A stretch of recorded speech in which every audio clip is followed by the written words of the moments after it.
Today, we're going to talk about one of the most powerful forces in personal finance, that being compound interest.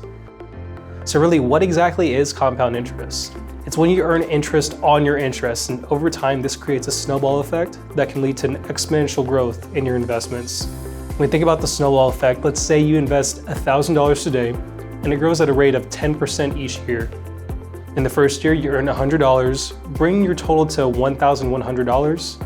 In the second year, that 10% return applies to your new balance, which earns $110, bringing your total amount after 2 years to $1,210. And as this continues year after year, as your account grows, the interest you earn starts to outpace the amount you contribute.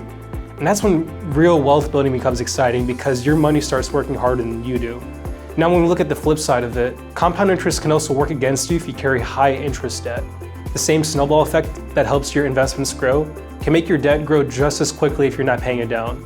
Most credit cards today charge over 25% interest. There are very few investments in the market that can outperform a rate that's that high. That's why it's so important to pay off high interest debt first, so you can use compound interest to your advantage instead of it taking advantage of you. Now let's look at a case study of two different investors.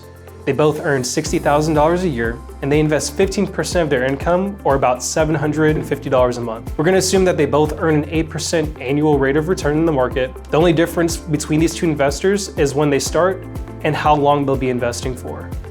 Investor A, the early starter, he decided that right out of college, instead of being able to go out and buy the most expensive car, living life a little more lavishly than others at his age, he decided to start investing at age 25 and putting that $750 a month away for 10 years and stopping at age 35. At age 35, they contributed a total of $90,000, but instead of touching that money, they leave it invested until age 65, letting it grow for 30 more years and letting compound interest really take effect. Now let's look at investor B. They're more of the later starter, maybe more of your average American.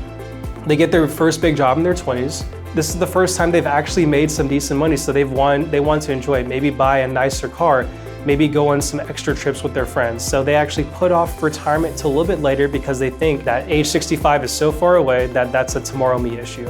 So tomorrow comes and they're age 35 and they're ready to invest.